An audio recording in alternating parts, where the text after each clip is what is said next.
not even I snuck around. And really. yes, So even after the event's over on the floor, you're like not supposed to even go over there. no. And I said, "Are you going to the bathroom? Anytime soon?" And she's like, "Yeah." And so I said, "Okay, I'm coming." So I ran around. So tell me, how did she start getting into gymnastics? Was it her idea? Was it your idea? Is it something that you did growing up? How did she sort of get into it? Right. My oldest daughter, Ariel, was a gymnast, and I put her in the sport when she was 3. And so after I had Gabrielle, Ariel would teach her cartwheels, and then Gabrielle started teaching herself how to do one-handed cartwheels. And we didn't know that the no-hands cartwheel was called an aerial at the time, but Gabrielle just kept teaching herself and jumping off of everything. So for 4 years, Ariel said, "Mom, you got to put her in gymnastics. She's amazing. You have to." And for 4 years, I said no, because Ariel had broken her wrist in 2 places doing back handsprings. So I said, "I'm not going to do it." And she said, "You have to." And for 4 years, she was persistent. This is before we had like the internet. And she'd break out the phone book. She'd, "I found gyms. You need to put her in." And so finally, I listened. So Ariel's always reminding us. Thank goodness It's you me. listened to me. Thank me. So what's it like with the other parents of the other gymnasts? Are you all a tight group? Do you guys like sort of confide and console each other? Do you guys sit together? Like, what is it like being sort of the group when you're like in a team situation like that?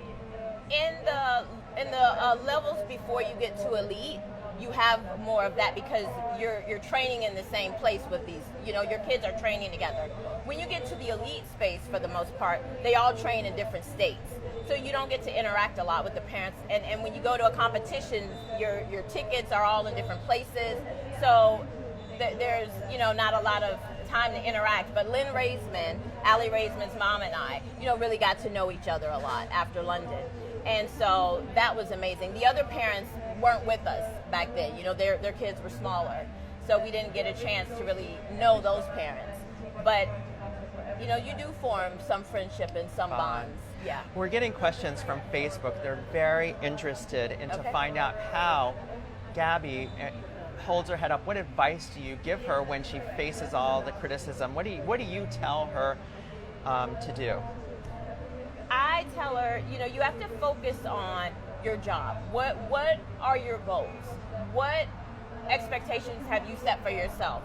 Focus on that. Don't focus on what other people are saying. Don't focus on other people's opinions.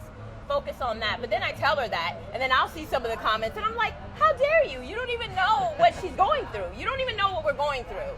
And then you come and you assume you understand, but you don't. Right. You take some information that you know, and then you add in what you don't know. And so I'm like, just hold off. Hold off until you know the whole story. Then make your assessment. Then offer your opinion. But not before you know all the facts. We don't even do that in court.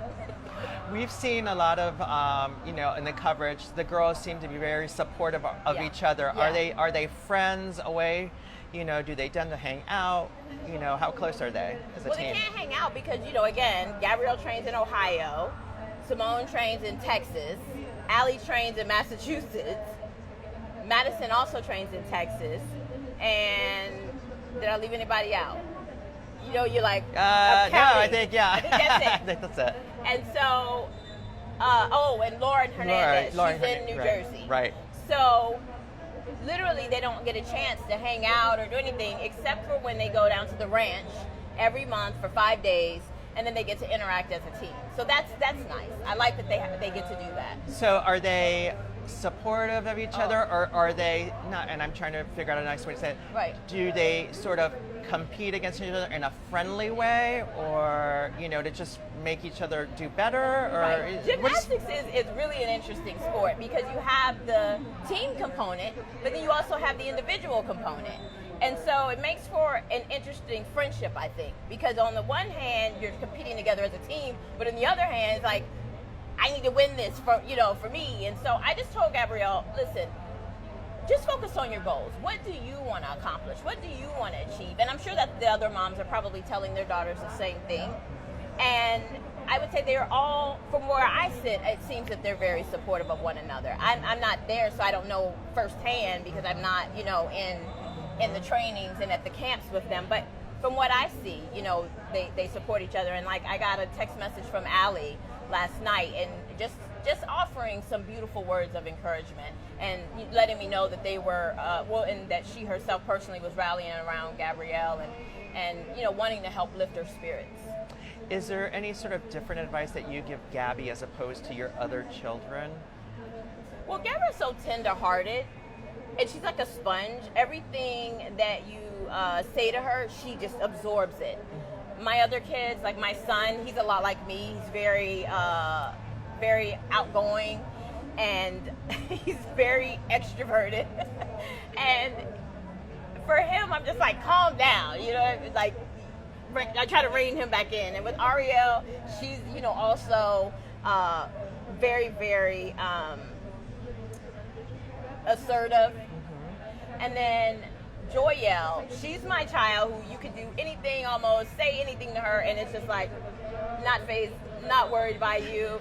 That doesn't bother me. And you're like, get upset, and she's like, no. She's just a rock, and I love that in her because it's an example for me to follow a lot of the times.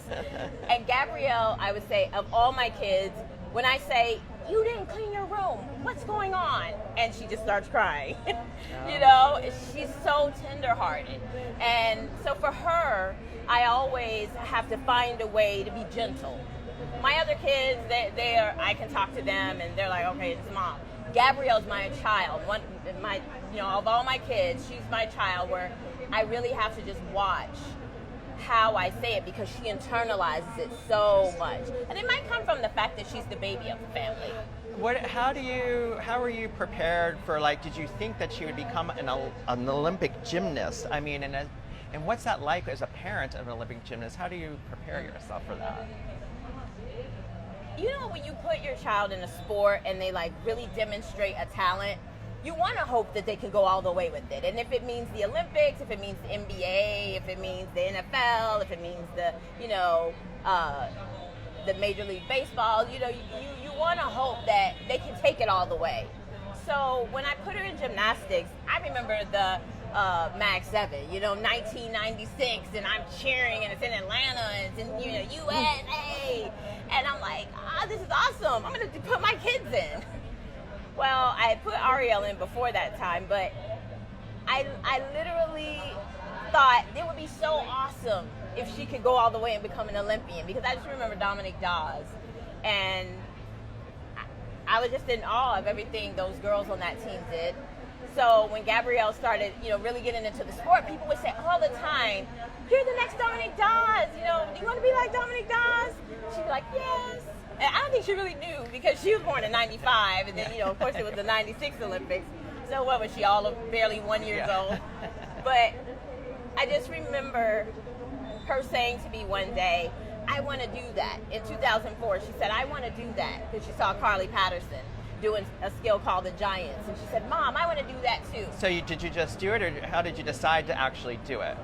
Well, she was already on the Olympic track, as far as she was already on the elite path to do elite gymnastics, and so I just thought, I'm going to give you everything you need to reach that goal, and if we fall short, we fall short, but we're going to give it everything we've got. We did that then, and we did that now. So we can walk away. I can literally say I can walk away with no regrets in having helped her reach her journey. There's some things I did regret, some of other people's behavior, which I won't go into. But, at the end of the day, you have to be settled in your decision to have pursued that dream and that goal. So how old was? At what point did you realize, or how old was she when you realized that she was going in that elite Olympic track? From the first day I put her in, and the owner came out to me and he said, "How much gymnastics experience has your daughter had?" And I said, he said, "Wait, none?" And it was her trial class. We just had a trial class to see if she liked the sport, if she wanted to do it. And the owner came out and said, "What are your intentions for her?" And I said, "She's just going to come one day a week." He was like, no, we can't do that. She's too talented. This is how old was she at that point? She was almost 7 years old. Oh my goodness. Yeah. She started late. Most people start their kids off, they're like 2, 3, 18 months, and some, the mom and me class. So literally the first day. At That's 7 her years old? first day at almost 7 years old. She was 6. She was almost 7. And what was your reaction at that point when they came and told you that was like, this is what we see? I was excited. It ain't parents. Don't tell your kid is a prodigy. You're like, yes, yes. How much training did she do? How many hours? How many days a week? How much training is involved to get to that level? When she first started, after I had the conversation with them, she started off at 2 days a week, and it was about 8 hours a week. And then after about a year, they added 2 or 3 more days, and then I think it went up to like 20 hours a week. It like had it from 8 to 12, 12 to 20, and then next thing I know, she was training almost 40 hours a week by age 12, and then it stayed consistent since about the age 12, about the age 10 actually. Stayed consistent 6 days a week, only 1 day off, about 4 to 6 hours a day. Wow. So let's just wrap up. Rio, your experience and your impression of the city, if you could describe it in one word, what would it be? It's beautiful. And the people have been so nice, so accommodating. I've had to use my Google Translator app because not a lot of people here speak English that we've come across anyway. And I've had to use my Google Translate a lot. And I'm like, I should have brushed up on my Portuguese. Was it your first time coming? It's our very first time coming to Rio. But everybody has been so amazing.